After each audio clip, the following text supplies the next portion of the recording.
Chapter 1. A Cameo in Pieces.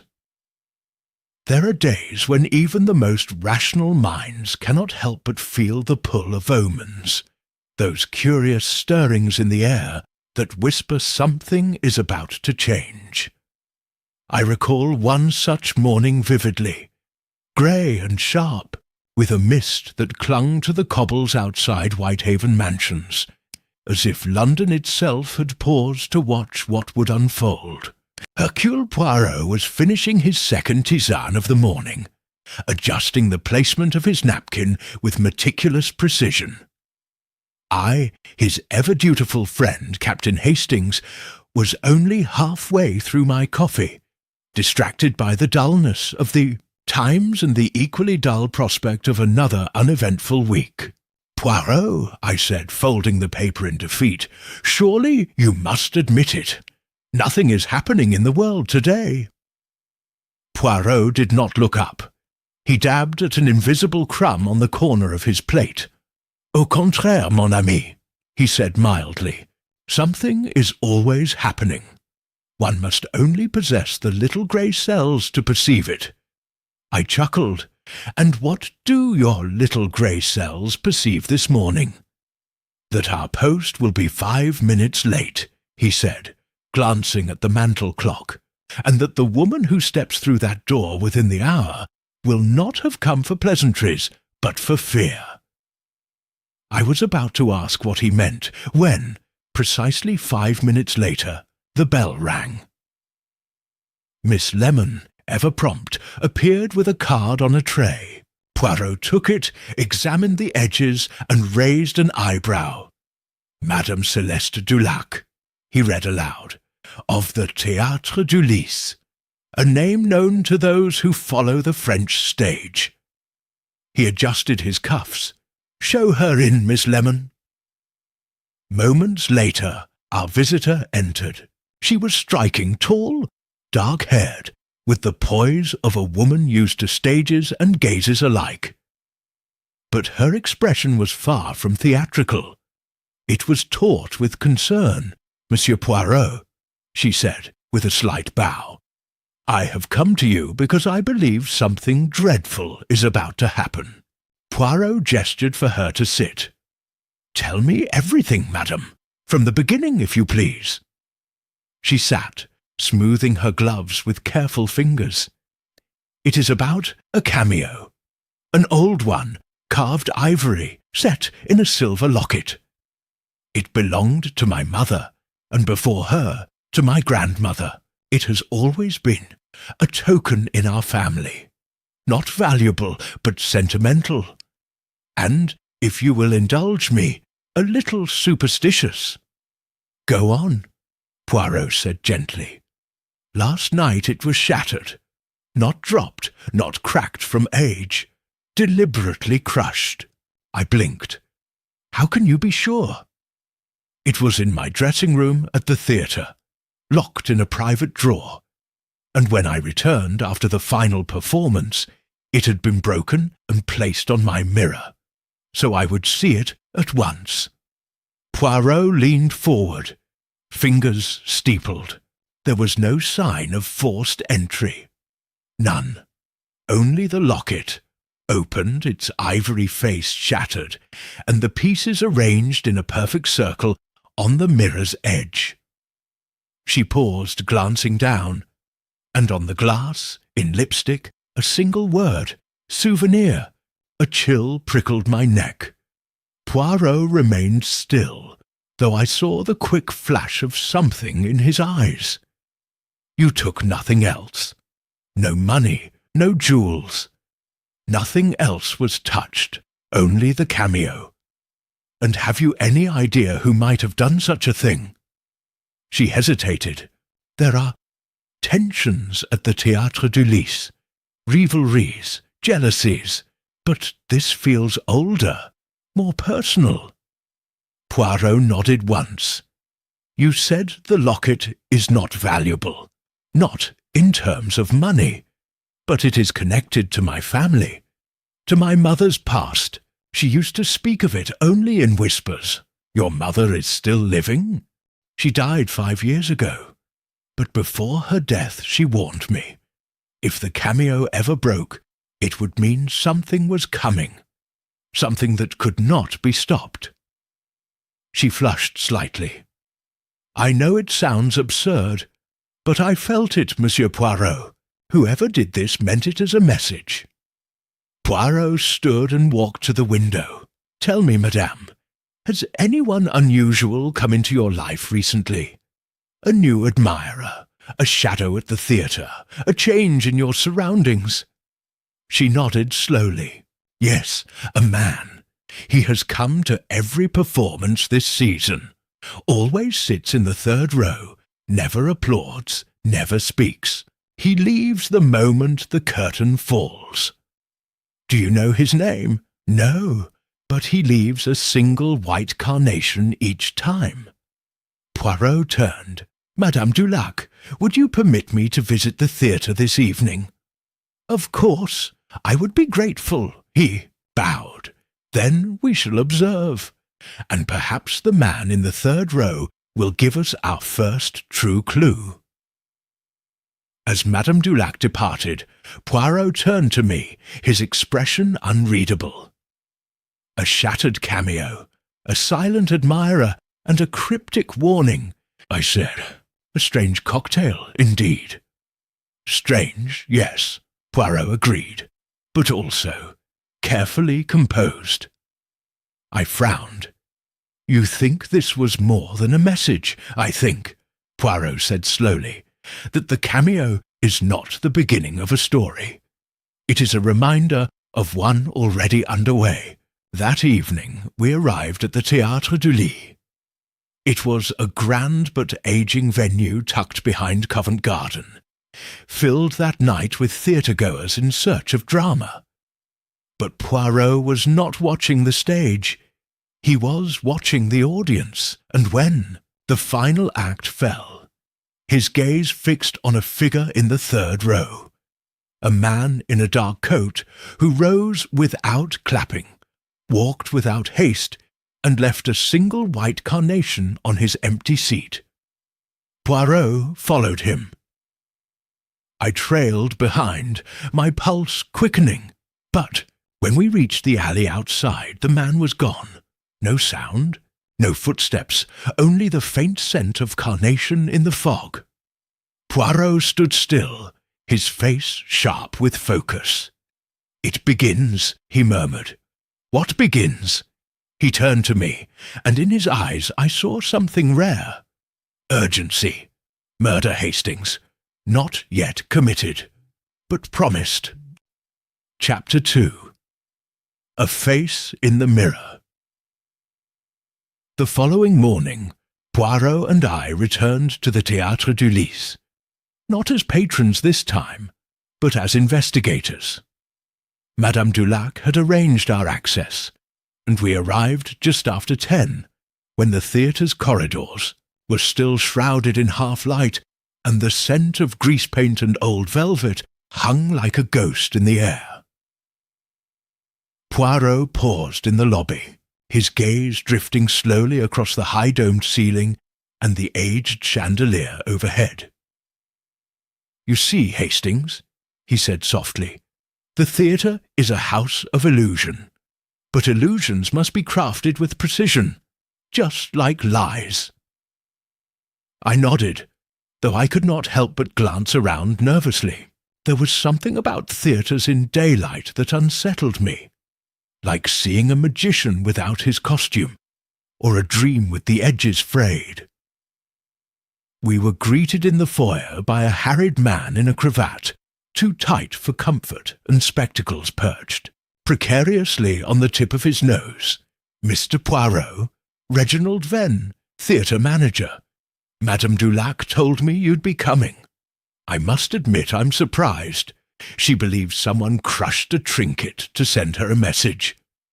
Poirot offered a small, courteous bow. It is often the smallest gestures, monsieur, that signal the gravest intentions. Might we examine her dressing-room? Of course, right this way. As we walked, Venn continued in a hurried, anxious tone. She's quite popular with the public, you know, our Celeste. But not with everyone backstage. She draws attention, draws roles, draws envy. Envy? I asked. Certainly. The ingenue Miss Ingram, for example. Quite the rising talent, but she's been in Celeste's shadow since she arrived. And of course, there's our leading man, Claude Marchand. Poirot raised an eyebrow. A rival in admiration. Oh, more than admiration, I suspect, Venn said with a sigh. Though who can say where admiration ends and obsession begins? We reached Madame Dulac's dressing room. Venn unlocked the door and allowed us in. The space was modest, though adorned with soft lighting, faded roses in a vase, and a long mirror framed with bulbs now unlit. Poirot moved to the vanity and examined the glass. You see the smear here, Hastings? The faint curve where lipstick once spelled souvenir? It was barely visible now, but the outline remained. Poirot then knelt to examine the drawer. He ran his fingers along the inside edge, pausing at a faint groove near the back. This is where she kept the cameo, he said. See, the dust pattern, undisturbed until recently. He looked at the floor next, scanning carefully. Then, suddenly, he straightened and crossed to the back corner of the room, where the wood panelling met the wall. There is a hairline crack here, a panel, perhaps. Something hidden behind the walls. Do you think the intruder came through there? Possibly. The theatres of this age are full of hidden corridors and false backs. Let us speak to those who know them best. We left the dressing room and re-entered the main corridor, where we nearly collided with a young woman balancing a stack of costumes. She gasped and nearly dropped them, then blinked in recognition.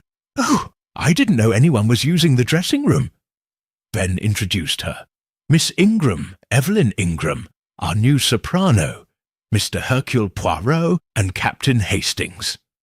Evelyn offered a polite smile, but her eyes held caution. You've come about the incident, she said. You know of it? Poirot asked. It's all anyone talks about backstage. You can imagine the shattered locket, the lipstick message. It's like something from one of our productions. Her voice was light, but I sensed a tremor behind it. Poirot studied her closely. Tell me, mademoiselle, did you know, Madame, Dulac's locket had any significance? She hesitated. She wore it always, spoke of it like a charm, but I assumed it was romantic, not ominous. Poirot inclined his head. And last night, you did not see a man leave the theatre early? Third row, white carnation? She frowned. I left through the stage entrance, but I saw no one unusual. Claude, Mr. Marchand, offered me a lift home. I declined. He was in one of his moods. Poirot arched an eyebrow. Moods, mademoiselle? She sighed. He's mercurial. When the audience cheers for Celeste, he takes it personally.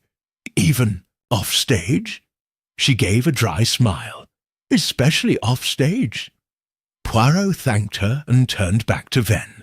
I would like to speak to this Monsieur Marchand, if you please. Venn led us to the green room.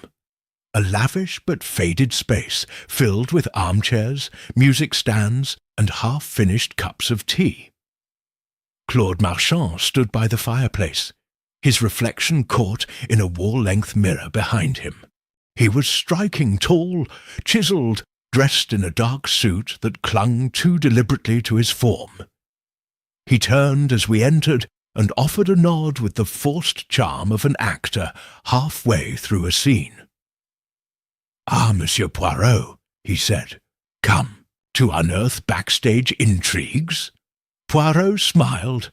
Perhaps, or perhaps to untangle a tragedy before it occurs. Marchand's smile faltered. You speak as though something has already happened. Poirot stepped closer. Monsieur Marchand, were you here last night after the performance? For a time. I had a drink in the green room, then left. Alone? Marchand hesitated. I offered Evelyn Ingram a lift, but she refused. I walked out past the front lobby, hailed a cab. You may ask the porter. Poirot nodded slowly, and the white carnation. Marchand blinked. I beg your pardon? Poirot's voice was soft. The man in the third row, the one who leaves a carnation each night. Do you know him? Marchand's smile returned, but it was thinner now. No idea. Sounds dramatic, fitting for our crowd. Poirot's gaze lingered a moment longer. Then he turned. Merci, monsieur. That will be all. As we left the green room, I leaned in toward Poirot. Do you believe him? Poirot was silent for several steps. Then he said, I believe he is a man used to being seen, and he does not like seeing others seen more. We returned to the dressing, room 1, final time before departing. Poirot stood once again at the mirror, gazing into its silvered surface as if it held more truth than any words spoken that day. He placed one fingertip against the glass. A mirror reflects Hastings, but it does not judge. It shows us only what we are willing to see. And what do you see? Poirot stepped back. I see a cameo, crushed not for sentiment, but for warning.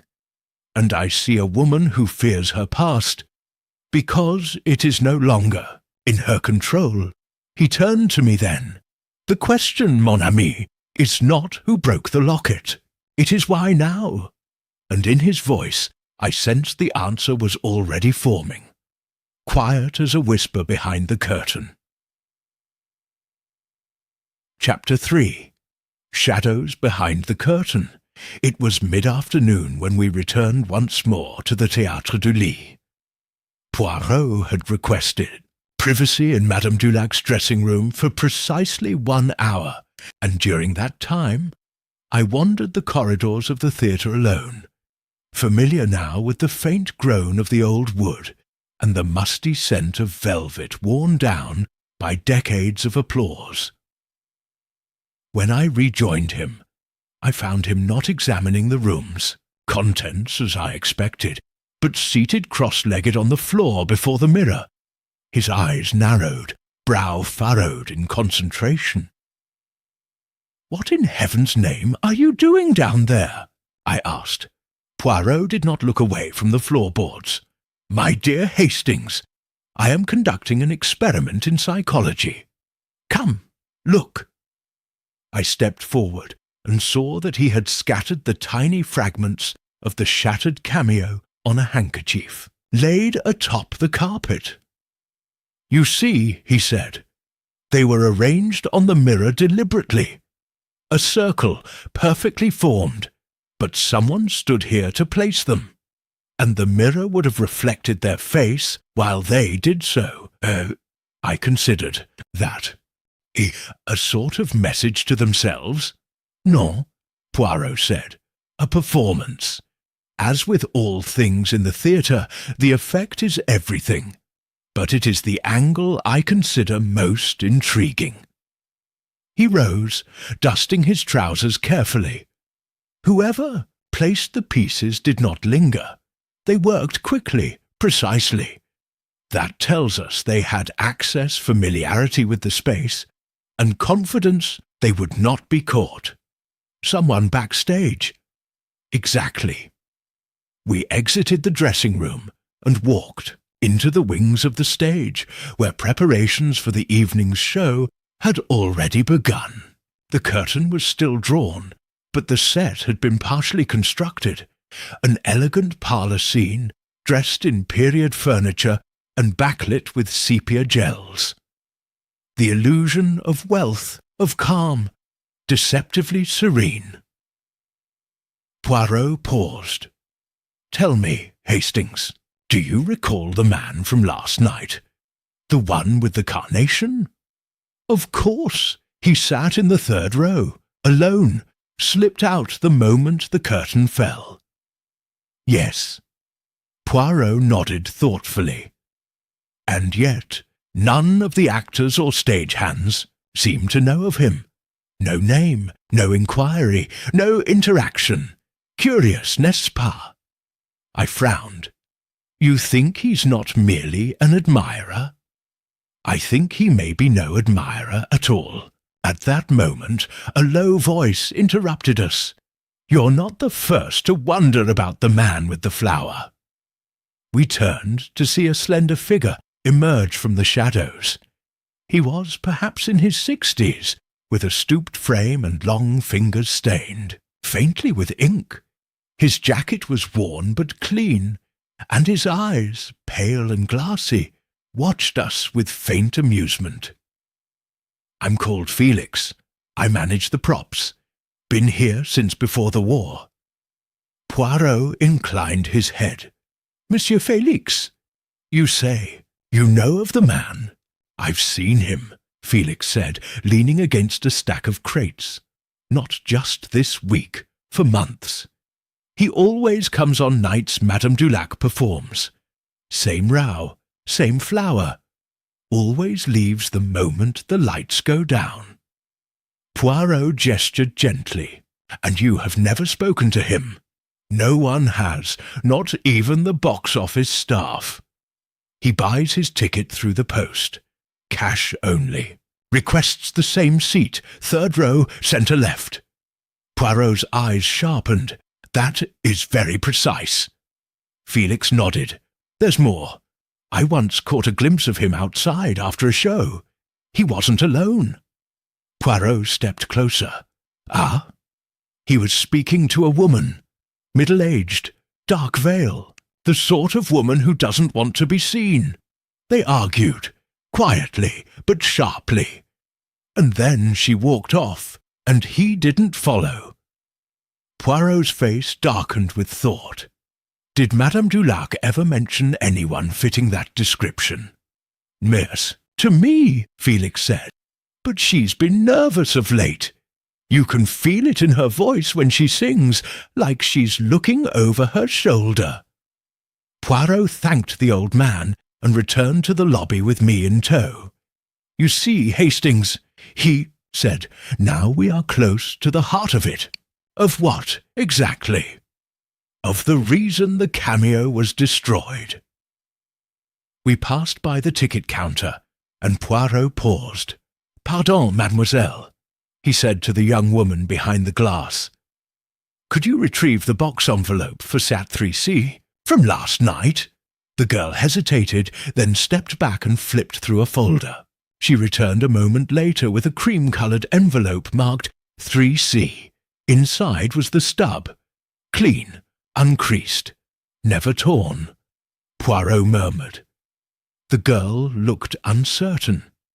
He didn't pass through the main entrance. If he used the ticket, he came in through the east side, through the stage corridor. Merci. We left the building and stood on the pavement. Poirot removed a small notebook and jotted a few words. "You think he has access through the back?"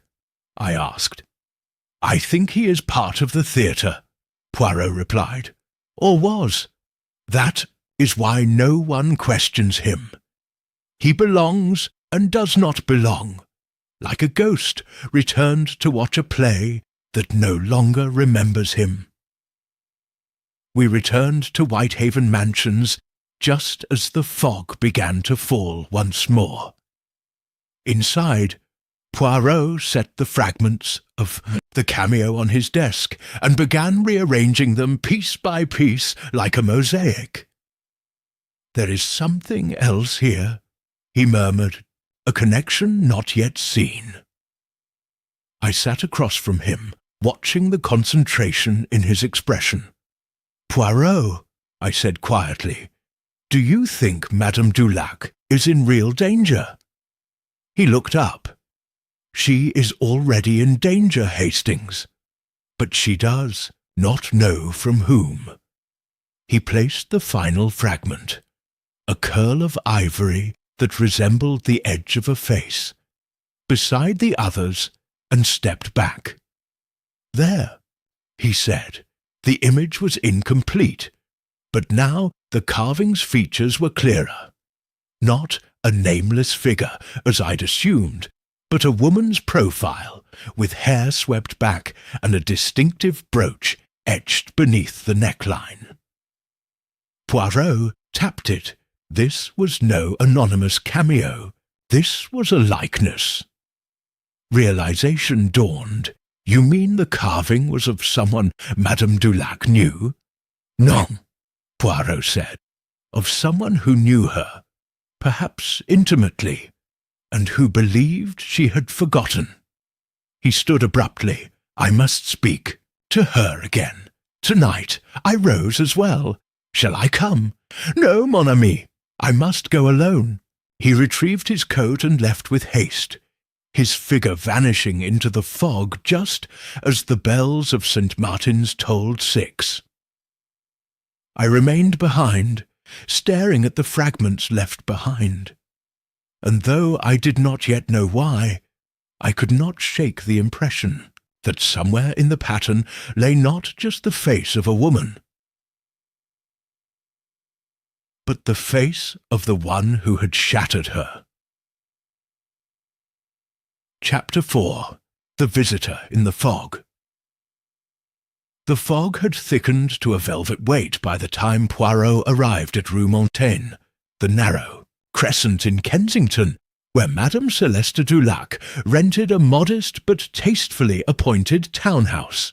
It stood behind a low wrought-iron gate, and was half swallowed by ivy, its front lamp casting a weak halo into the mist.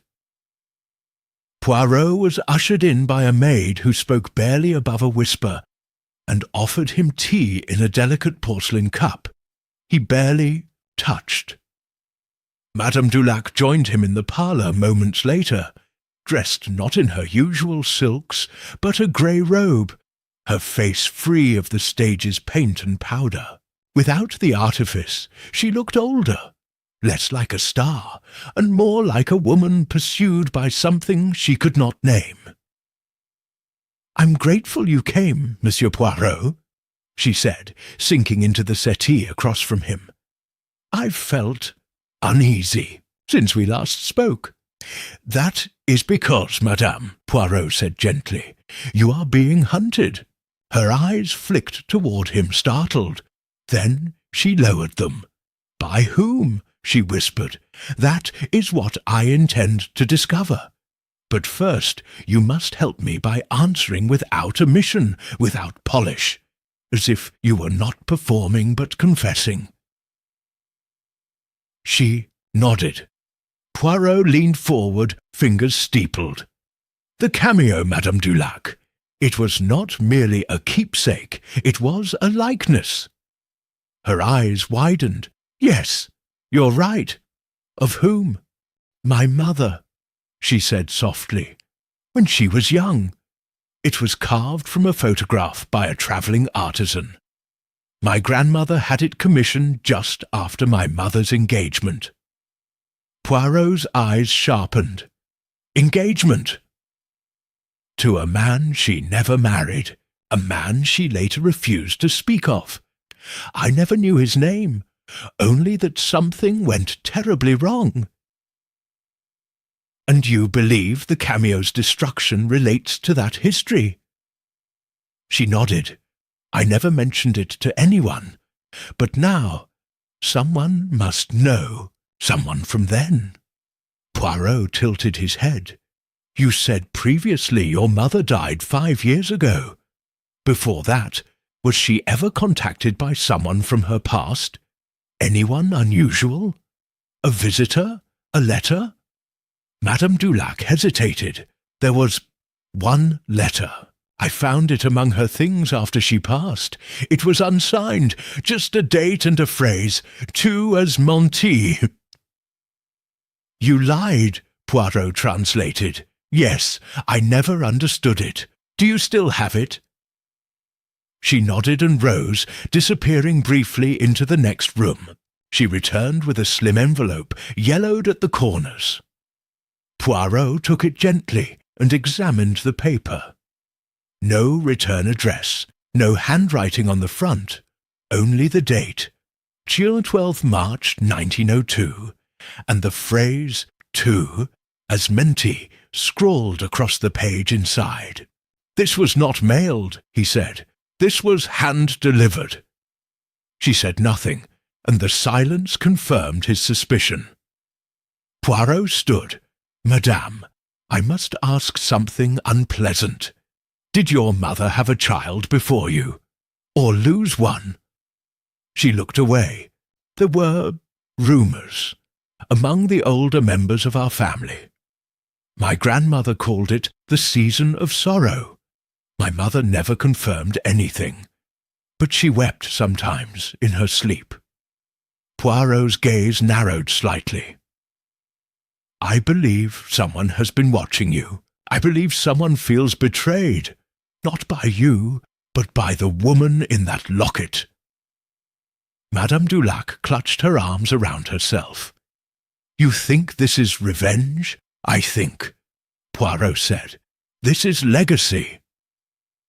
A knock rang suddenly at the front door. Poirot turned. Madame Dulac looked alarmed. "I'm not expecting anyone." The maid appeared, eyes wide. "Madame, there is a gentleman outside. He says he has come to return something."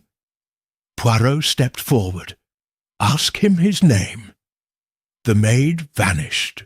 Moments passed. Then she returned, voice unsteady. "He says he is called no one." Poirot's face darkened. "Do not open the door," he said quickly. But they were too late. A crack of hinges, a chill of air, and a man stepped into the entryway. He was tall, lean, dressed in an overcoat the colour of ash. His eyes were pale blue, almost colourless, and he wore a brimmed hat low over his forehead. In one hand he held a small envelope. He looked first at Madame Dulac, then at Poirot. "I have no quarrel with you," he said to Poirot. His voice was flat, as though stripped of emotion. Poirot took a step forward. "And yet you bring it to her doorstep." The man ignored him and turned back to Madame Dulac. "You forgot. That was your sin." She began, but the man raised a hand. "She forgot what was owed. And the past, madam, always collects." Poirot placed himself between them now. "You will explain yourself. At once." The man stared at him, and for the first time something shifted in his face. Not anger, but grief, stretched tight as canvas. "I came to return what was taken," he said, and with that he placed the envelope on the table and turned. Without another word, he stepped back into the night and was gone. Madame Dulac collapsed onto the settee.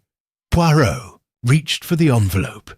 Inside was a photograph, creased, faded, but unmistakable. A young woman, the same face as the one in the Cameo, holding an infant in her arms.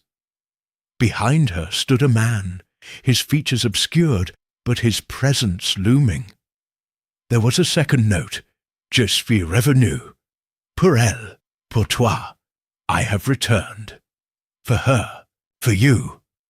Poirot folded the photograph carefully and slid it into his pocket.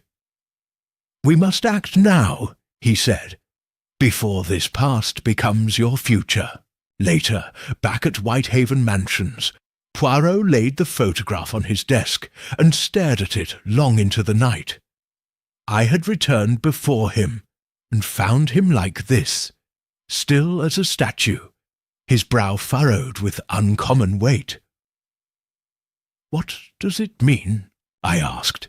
He did not answer at first. Then he said, "It means we are no longer dealing with a message." I frowned. "Then what?" He turned to me. "We are dealing with a claim." "A claim?" Poirot tapped the photograph. "This man, he believes he has lost something. He believes she took it. And now he returns not to threaten, but to collect." Chapter 5. The Man Called No One. It was just past 7 the following morning when I found Poirot already awake, fully dressed, and seated at the breakfast table, reading the letter once more, the one left by the man in the fog. He barely touched his tea. "Good morning, Hastings," he said softly, not looking up. "You slept well." "Well enough," I replied, though truthfully I dreamt of shattered ivory and misted faces, of a woman weeping behind a curtain that never rose. "And you?" He gave a slight smile. "I do not require sleep when I have mystery for company," poured myself coffee and sat across from him. "So, this man, this no one, who is he?" "That, my friend," Poirot said, tapping the envelope with a delicate fingertip, "is the question I intend to answer before someone else ends up dead." I paused, startled. "You think he's capable of—" Poirot raised a hand. "Let us not assume violence. Not yet. But we must assume desperation.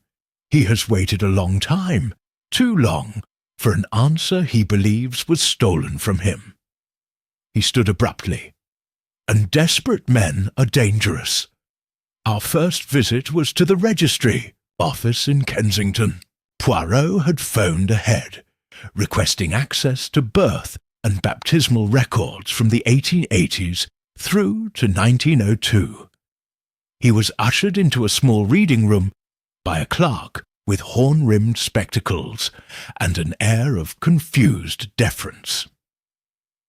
"Madame Dulac's mother was born Aimée Lavergne," Poirot explained. "I seek any records of a child born to that name, or any variation thereof." It took some time. Dust-laced tomes were fetched from the archives, pages turned delicately under gloved hands. After 45 minutes, Poirot paused over a single line. "There," he murmured. I leaned in. The entry read Clara Lavergne, born 2nd March 1902. Mother, Aimée Lavergne. Father, not listed, baptized St. Vincent's Parish, Clerkenwell. "But Madame Dulac's name is Celeste," I said. "Indeed, she was born in 1905, which means Clara came first, then vanished from the family record." Poirot sat back in his chair, eyes shining now with quiet intensity. "There was a child before Celeste, hidden, erased perhaps, but not forgotten." We left the registry office, and Poirot hailed a cab.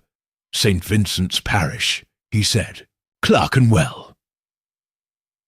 The church was a modest stone building, tucked between brick tenements and a shuttered hat shop. Inside, it smelled of incense and wood polish, the air still and reverent. A priest greeted us, Father Bellamy, a man of kind eyes and wary caution. "Yes, I recall the Lavergne name," he said after Poirot explained our inquiry. "Clara was baptized here, but she did not grow up in the parish." "What happened to her?" Poirot asked. Father Bellamy hesitated. I remember whispers. The mother, Aimée, brought the child alone.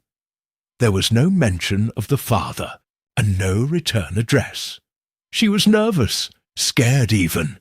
She gave a donation and left before I could ask much. "Did she take the child with her?" "No," said the priest softly. "The baby remained, left with a note asking that she be cared for and not returned to her family." Within a week, she was adopted. Poirot's brows arched. Adopted by whom? Father Bellamy consulted a register and produced a page with faded ink. Adoptive parent, Marguerite Gray. Widow, Mrs. Gray was childless, lived alone on the edge of Bow. She took Clara in, changed her surname. I lost track of them after 1905. Poirot studied the entry for a long time. Merci, mon père. As we departed, he looked up at the bell tower. There is no wound, so deep, he said, as being erased. By late afternoon, we found a trace of Marguerite Gray's last known address. The house had long since been demolished, but a woman at the corner grocer's remembered the name. She had a boy, the woman said. Quiet type, grew up strange, always watching things. Not quite right in the head, they said. Left town when he was barely grown. A name? Poirot asked. Simon, she said. Simon Gray. Poirot froze, then he turned slowly. Simon, the biblical child who waits and is not chosen. That evening, back at Whitehaven Mansions, Poirot stood before the fireplace.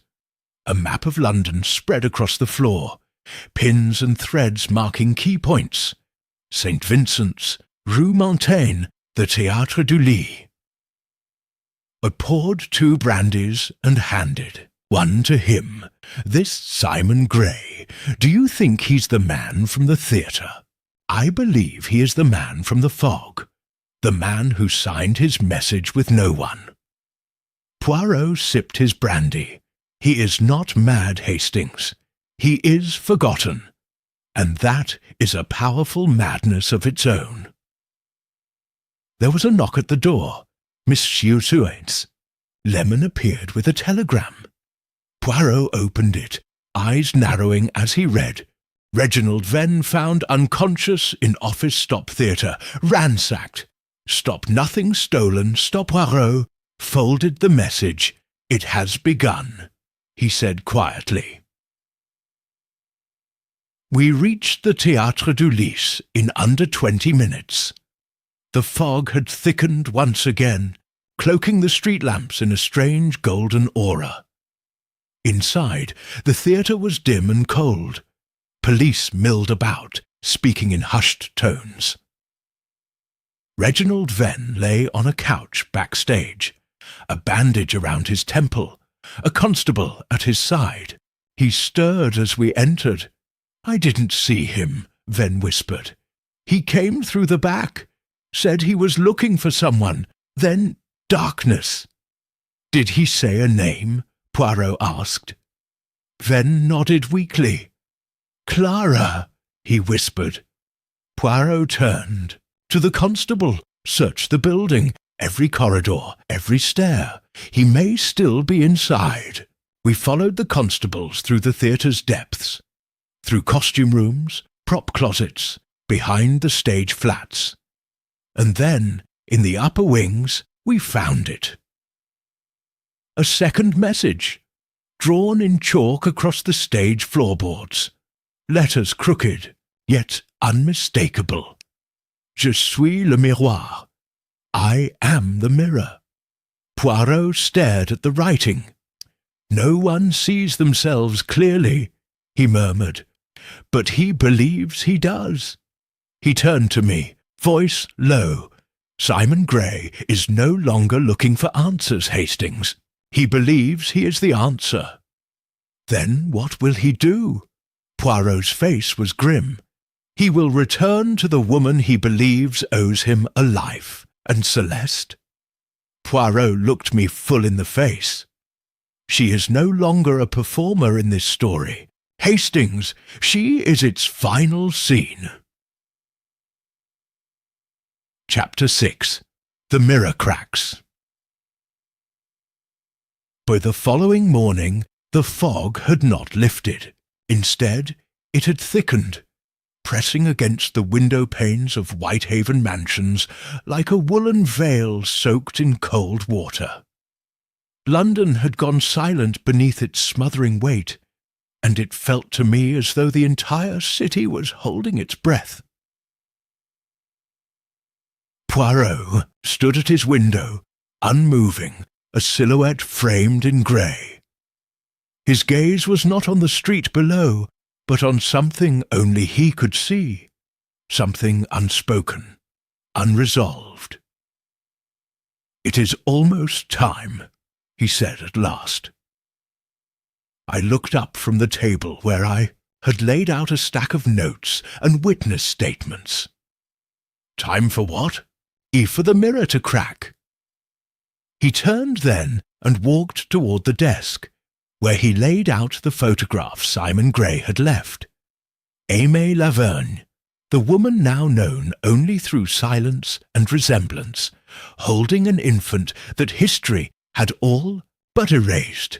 Simon believes himself the son of this woman, the son abandoned, forgotten. He tapped the faded image. He has returned not to hurt Celeste Dulac, but to reclaim her. I stared at him. "You mean he thinks she is his sister?" Poirot said. "Or something worse? He has lived in shadows, Hastings, in orphanages, in silence. He has imagined a story where she was spared, cherished, and he was thrown away." Poirot moved to the fireplace, the flames flickering, orange against the dark wool of his suit. "And now he seeks balance." There was a long silence between us. Then I asked, "You believe he will kill her?" Poirot's response was slow, deliberate. "No, not yet. His plan is not vengeance. It is correction. He wants her to see what he became, to choose him now, when she did not know him before." I shivered. "That's mad." Poirot's voice was calm. "No, Hastings, it is personal." He walked to his coat stand. "I must go to the theatre.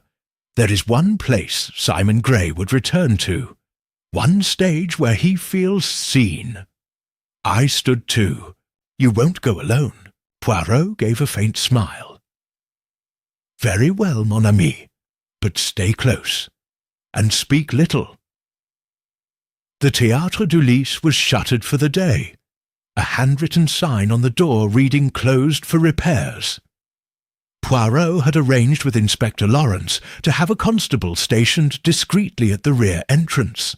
Inside, the main hall was dark, save for a shaft of dim light filtering through a tear in the velvet curtain. Celeste Dulac stood at centre stage, rehearsing alone. She wore no costume, only a navy coat over a pale silk dress. Her voice, clear, mournful, rose faintly as she practised a passage from her next production. Her eyes remained fixed on a single chair in the front row, seat 3C.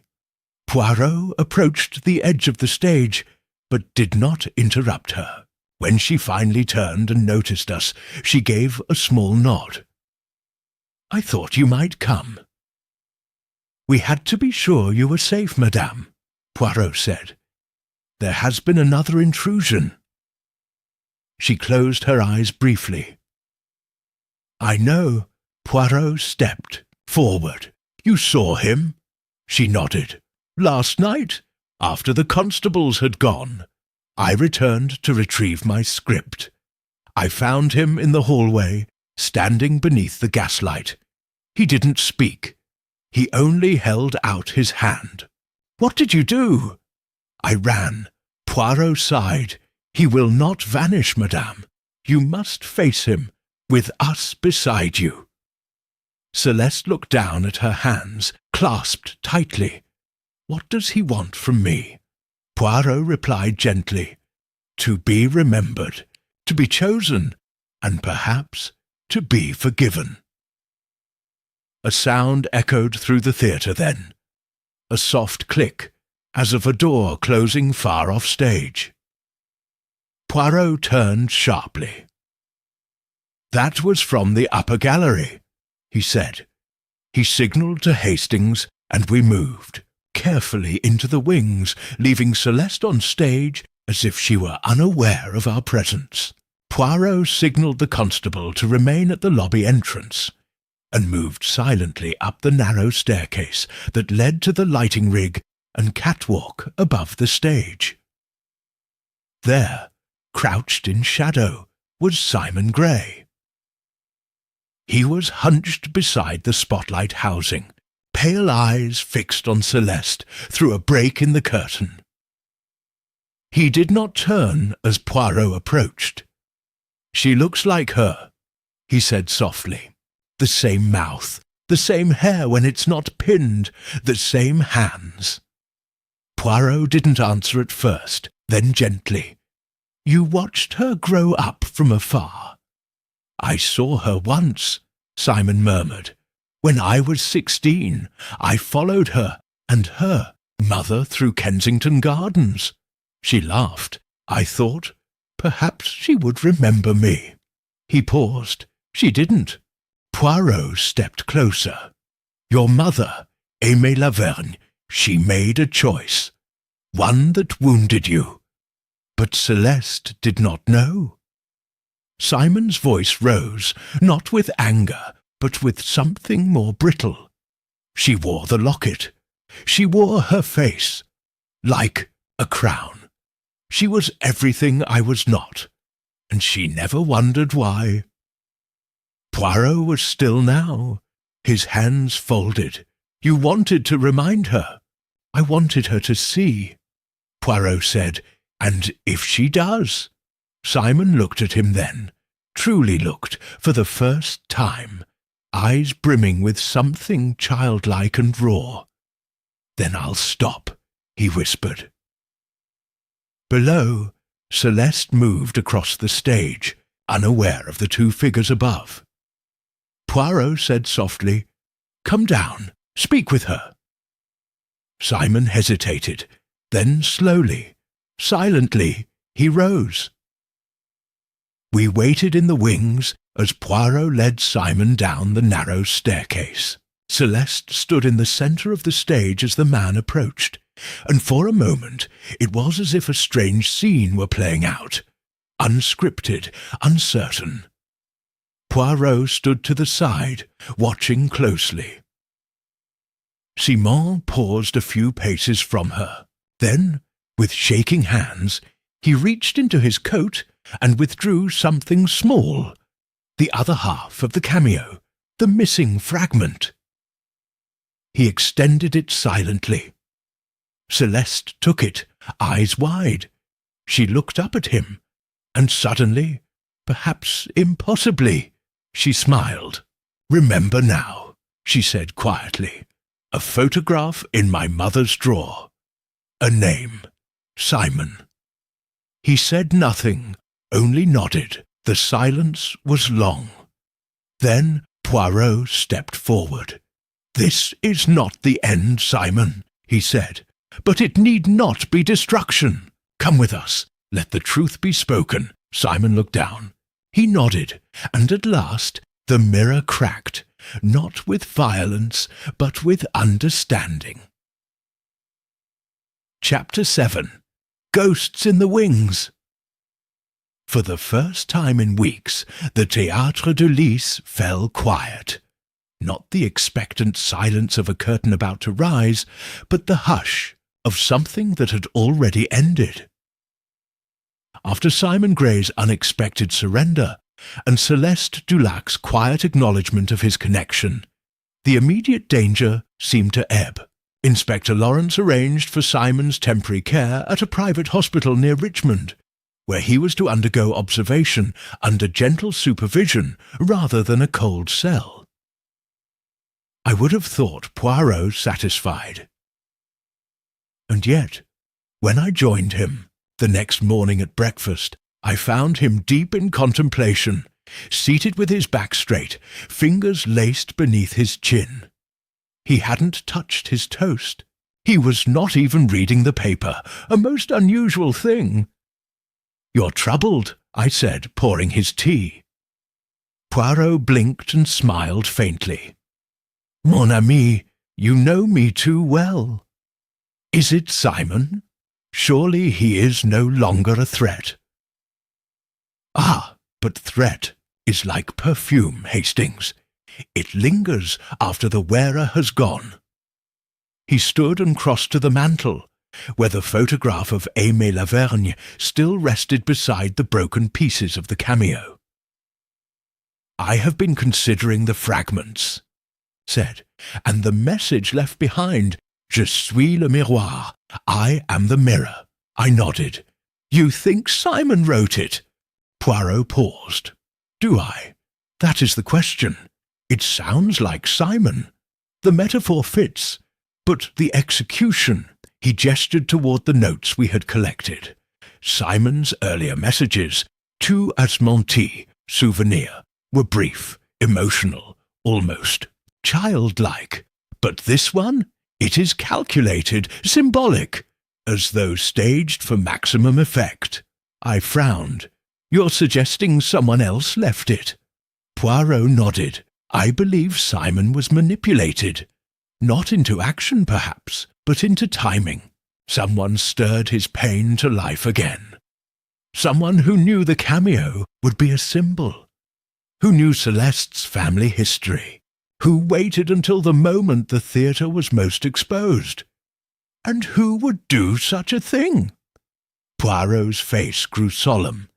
"That, Hastings, is what we must discover." We returned to the theatre that afternoon. The scent of polish lingered in the lobby, and a cleaning crew moved quietly through the aisles, dusting the velvet chairs. The place no longer felt ominous, but faded, like an actor after the spotlight has gone out. Poirot requested access once again to Celeste Dulac's dressing room.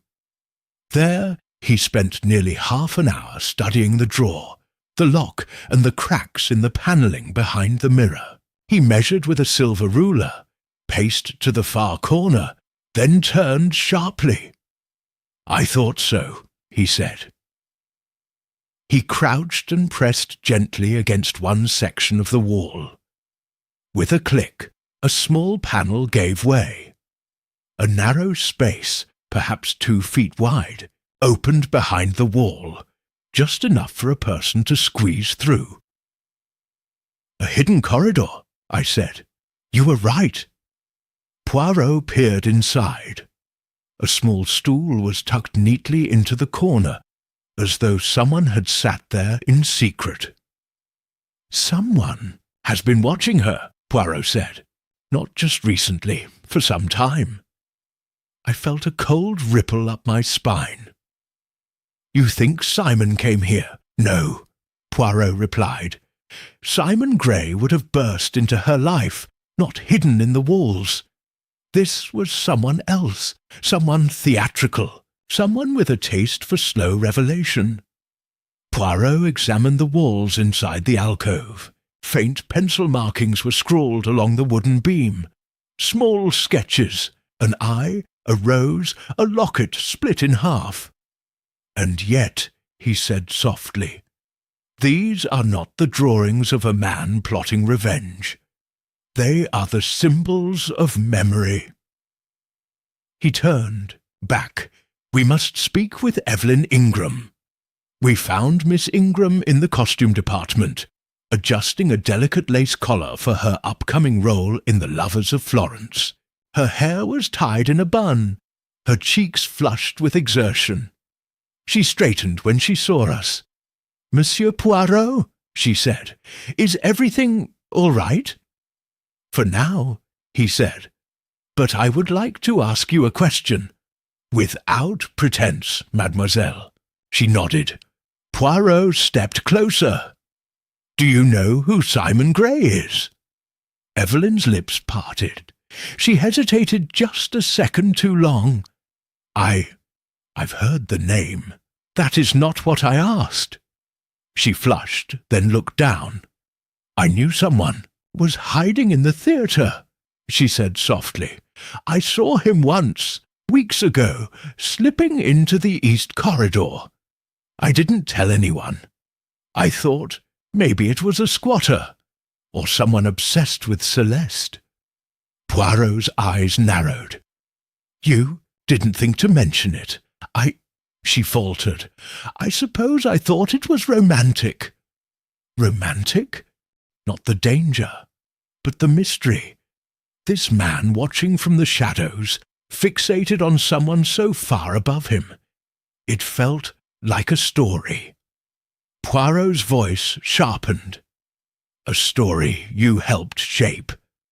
Her eyes widened. "No, I never spoke to him.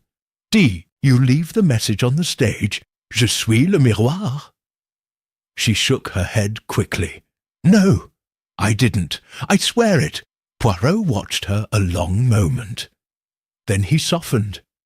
"I believe you, but someone else has been here longer than we imagined.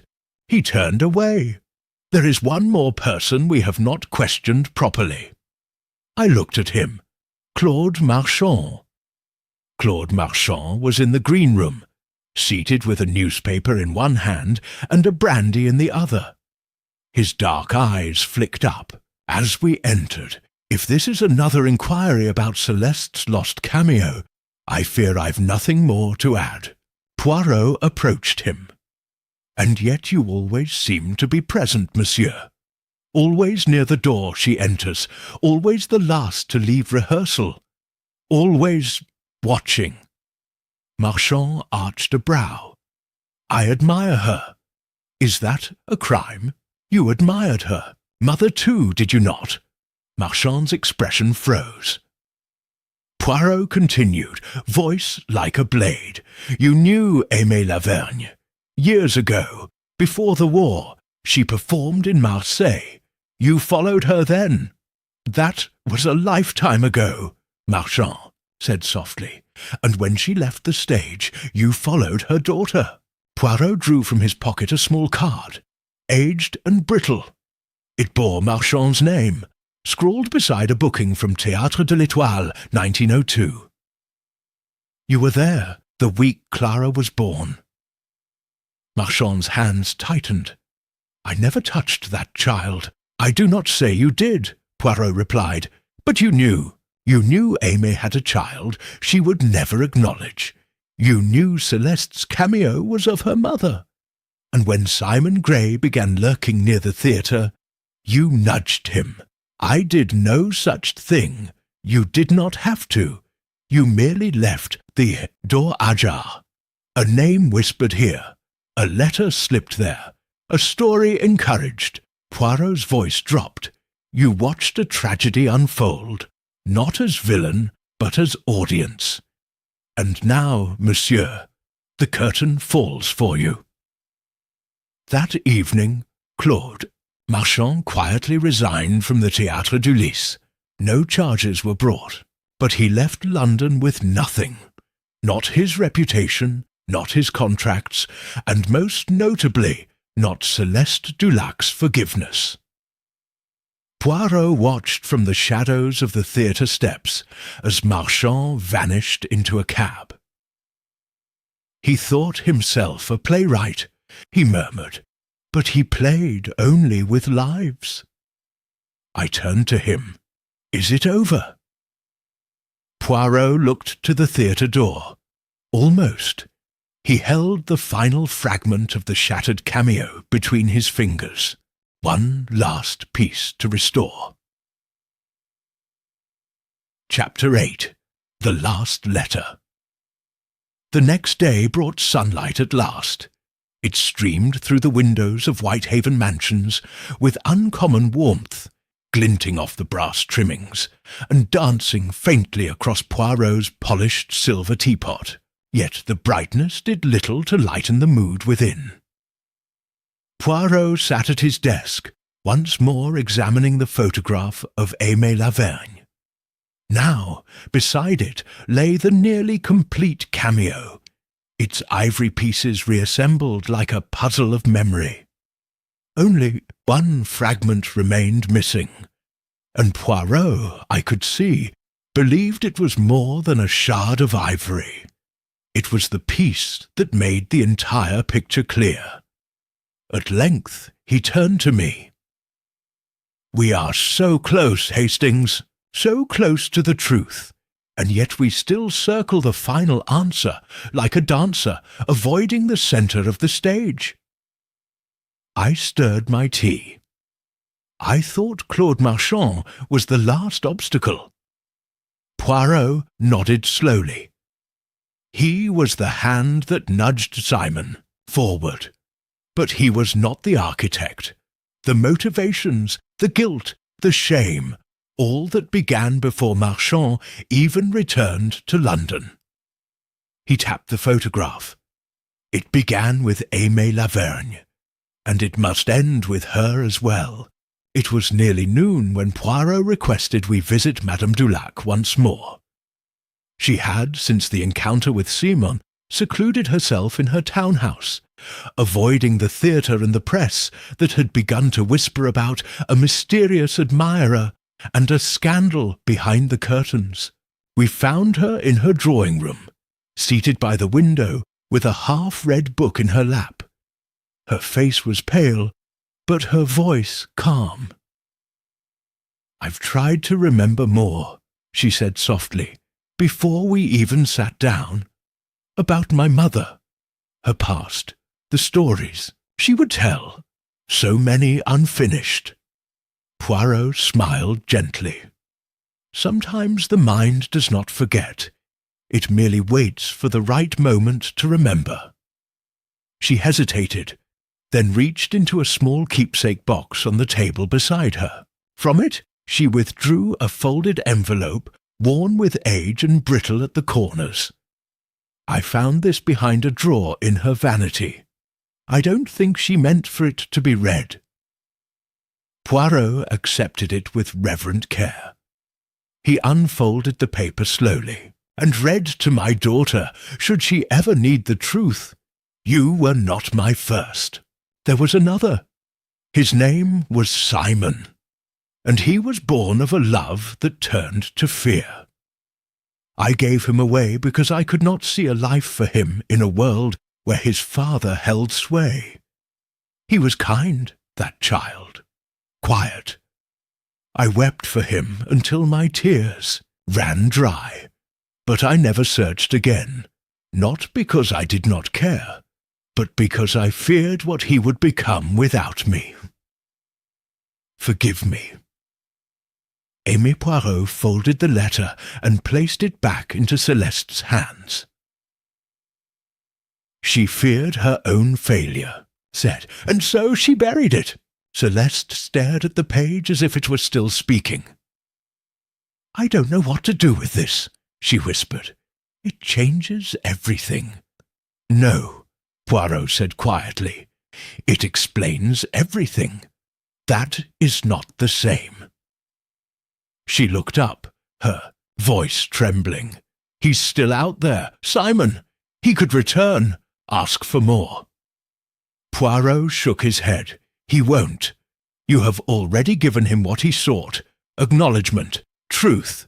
His story no longer belongs to the shadows." Celeste was silent for a long time. Then she said, "Will you tell the police everything?"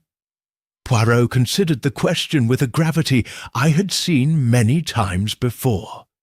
Then, slowly, "No, there is no crime left to punish, no law that can account for grief unspoken."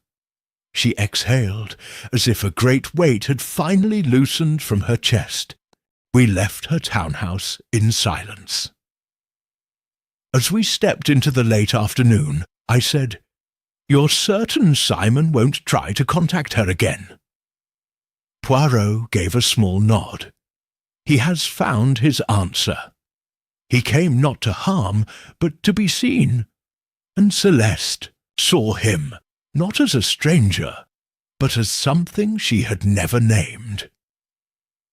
He paused at the end of the street, then gestured to a corner post-box. "There is one thing I must do, Hastings."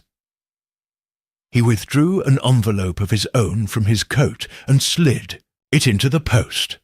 On the back was a single word, Clara. To Simon? I asked.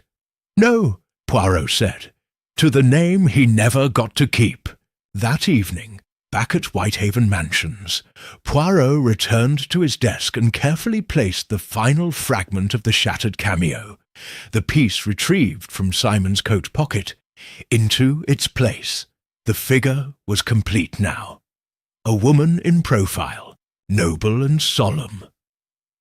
But at her shoulder, with a faint smile and arms wrapped loosely around her neck, was a second face, barely distinguishable. A child, I gasped. It was never just her, I said. The carving was of mother and child. Poirot nodded. The truth was always there, mon ami, just in pieces. He stood and moved to the window, where the night had finally fallen clear. Over London, no fog, no shadow. I asked, do you think Celeste will return to the stage? She will, Poirot said, but she will no longer act from memory. She will perform with knowledge. He paused. That is what separates tragedy from farce, Hastings. A play is farce when none of the characters know what they're doing.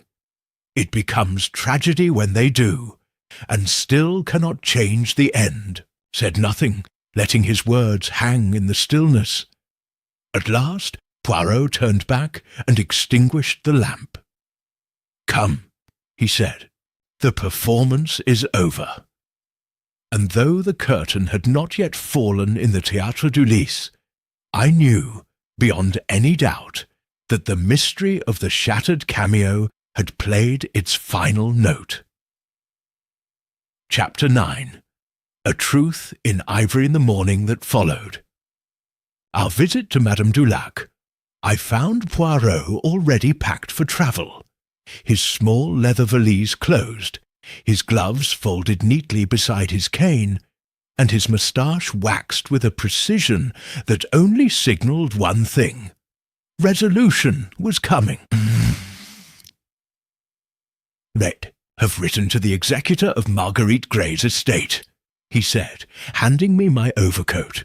She, you will recall, was the woman who adopted Clara Lavergne. I blinked, but Simon Gray, Poirot raised a finger, assumed he was that child. He was adopted by Mrs. Gray. But what if he was not the only one? I stopped short. Believe there were two children. I believe, Poirot said with a quiet note of finality, that the truth is more complicated than Simon ever knew. We took the early train to Harrow, where Mrs. Gray had lived until her death 2 years prior, in a weathered stone cottage tucked at the edge of a lane called Bellman's Hollow. Her estate had been modest, but the solicitor, one Mr. Edwin Latchley, had agreed to meet us at his chambers on short notice, intrigued by the name Hercule Poirot, and evidently fond of a mystery. "Ah, yes, Mrs. Gray," Latchley said as he poured tea with an unsteady hand. "A stern woman, to be sure, sharp as a thorn, but kind underneath. No living family when she passed. Left the cottage and its contents to the church." Poirot nodded politely. "Monsieur, you have access to her adoption records." "I do," he said, opening a green metal file box and drawing out a yellowing folder. She formally adopted one child through St. Vincent's in 1902, name of Clara Lavergne. She renamed her Clara Gray. Poirot raised a brow. "Clara, not Simon." Latchley shook his head. "No, sir. Simon came later, informally, around 1909, found wandering near Spitalfields, thin as bone, barely speaking. She took him in, but he was never legally registered, under her name." Poirot's eyes glinted. "So Clara was real?" "Yes, but she died, I'm afraid, in 1910, scarlet fever." I felt my breath hitch. So Simon wasn't her biological child.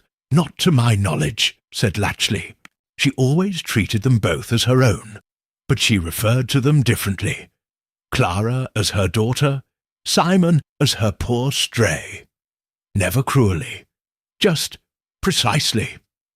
Poirot sat very still, his gaze distant. Merci, monsieur, he said at last. You have given me the final piece. As we left the solicitor's office, I turned to Poirot, stunned. Simon believed he was the child of Aimé Lavergne. He thought the cameo was of his mother. Poirot nodded, but it wasn't. Clara Lavergne, Celeste's older sister, was real. The carving depicted both Aimé and Clara. The cameo was a family heirloom kept in mourning. But Simon found the locket. He saw the likeness in Celeste. He assumed. He built a story from fragments, Hastings. A child abandoned, raised in silence, desperate for a history. And when he found Clara's old documents, perhaps after Mrs. Gray died, he believed they were his. I exhaled slowly. But they weren't. No, Poirot said softly. They belonged to a sister who died before she could even be known, a girl whose name was carved in ivory and hidden away. And Celeste, she never knew. Correct. Aimé kept Clara's existence secret, even from her second daughter, perhaps out of guilt, perhaps to protect her new family. But in doing so, she denied Simon the one thing he needed. Truth, I murmured. Poirot paused on the stone path, gazing toward a tree-lined churchyard at the edge of Harrow. Yes, he said, and that is the greatest cruelty. Back in London, Poirot sent a final letter to Simon, still under gentle care in the hospital at Richmond. The letter was short, honest, and clear. Simon Gray, you were cared for, though not by the mother, you imagined. Mrs. Margaret Gray took you in with compassion, not out of blood, but of conscience. The child of Aimé Lavergne, Clara, died in 1910. The cameo you shattered was not of your mother, but of your sister and hers. You were not born of that family, but you became part of its echo. The pain you feel is real, but it was never betrayal. It was a mistake of time, silence, and longing. I hope you find peace in knowing the truth. Hercule Poirot. He sealed the envelope and handed it to me without a word. Then, finally, he returned to his chair and allowed himself a sigh. It is done, Hastings. I sat across from him, absorbing the weight of it. He believed himself a mirror, I said, but he was only looking for his reflection in others. Poirot smiled faintly. As do we all, mon ami. That evening, we were surprised by a knock at the door. It was Celeste Dulac. She stood in the threshold, wrapped in a navy coat, her hands trembling only slightly. She held something wrapped in a handkerchief. Poirot rose. I didn't know who else to give it to, she said. She stepped forward and unwrapped the handkerchief, revealing the restored cameo, its ivory glinting faintly in the lamplight. I cannot wear it, she said softly. But it should not be buried. Poirot accepted it with both hands, as reverently as if it were a sacred relic. It will be kept safe. She lingered a moment longer. Do you believe he'll understand? Simon. She nodded. Poirot said, I believe he already does. She offered a small, tired smile. Then she turned and vanished into the London night. Later, as we sat in silence, Poirot placed the cameo in a small wooden box, locking it with a key before tucking it into his desk drawer. There, he said, A story made whole. I looked out the window, where the stars had returned to London at last. And what kind of story was it? Poirot leaned back. A tragedy, rewritten. Not erased, but retold. He closed his eyes. Justice does not always wear a robe, Hastings. Sometimes it wears remembrance. Chapter 10. Curtain Call. The final curtain did not fall with applause, but with silence. It had been nearly a week since Celeste Dulac handed over the restored Cameo to Poirot. A gift of closure, perhaps, or surrender. The city had since returned to its natural rhythm. The theatres buzzed once more with anticipation and gossip. Newspapers had moved on to newer scandals. The fog, though it returned in the evenings, no longer lingered like a shroud. And yet something had shifted, quietly, irrevocably. Poirot had resumed his usual routines, meticulous breakfasts, tidy strolls, and his daily polish of the silver-backed hairbrush on the mantel. But I noticed his moments of reflection lasted longer. He would pause by the window with a thoughtful frown, or stand before his desk as if waiting for a voice that had ceased speaking. On a bright Tuesday morning, I returned from the post with a letter marked from Richmond. "It's from Simon," I said. Poirot took it gently and opened it with deliberate care. The note inside was brief. "Monsieur Poirot, I do not know who I am, but I know now who I am not. That is something. I dream less. I speak more. I sometimes smile. I will never thank you, but I will remember you." No one Poirot folded the letter, set it on the edge of the desk, and remained silent for some time. Then, quietly, "It is enough." I offered no reply. I sensed none was needed. That afternoon we returned once more to the Théâtre du Lys. Madame Dulac had sent us invitations to the premiere of her new production, La Dame Perdue, a poetic tragedy of loss and rediscovery, newly adapted for the stage. The theatre had been restored to full glamour. Fresh roses adorned the lobby. The chandeliers glittered as they had not in years, and a hush of reverence filled the space like a held breath. As we took our seats, front row this time, I glanced toward 3C. It remained empty. Poirot, noticing my look, smiled faintly. "Some chairs must remain unoccupied, Hastings. They are the ghosts we make peace with." The lights dimmed. The curtain rose, and there she was, Celeste Dulac, transformed once more into someone else, and yet more herself than I had ever seen her. Her voice filled the theatre, warm and wounded as the play began.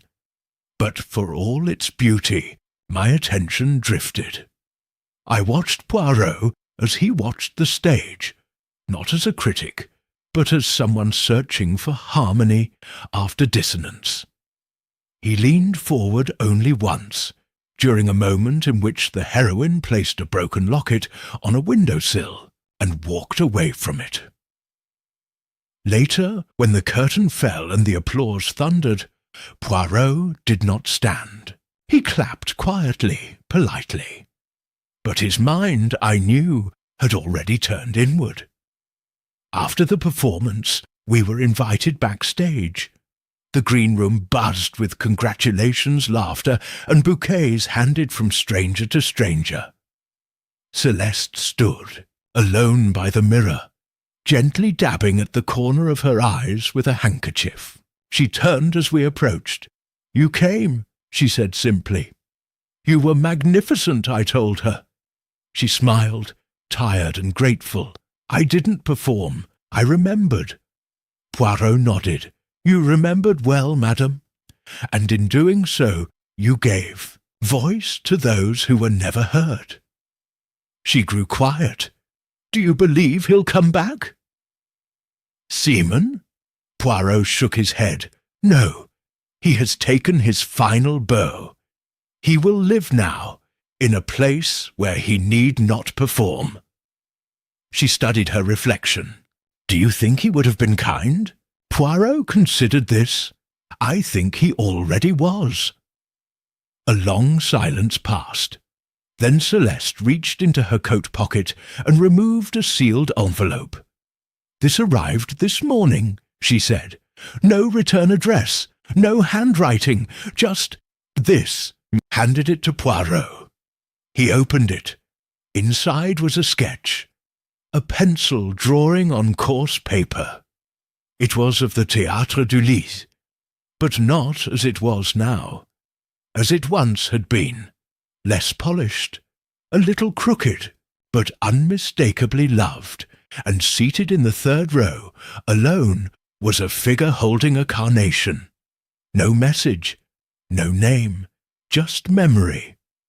Poirot returned the envelope to her. Frame it, he said softly. But not for the stage, for your home. She nodded, tears not quite fallen in her eyes. We left the theatre and walked the quiet streets of London, the gas lamps flickering faintly in the twilight. Neither of us spoke for some time. Finally, I said, It's a curious thing, Poirot. So many cases. You've solved thieves, murderers, blackmailers, but this one, he smiled, this one had no criminal, only pain. And yet, I said, you pursued it with the same precision. Poirot gave a small nod. Because the greatest mysteries, Hastings, are not in what people do, but why they do it. He turned to me. Seaman was not evil. He was fractured, raised in silence. He created meaning where none had been offered.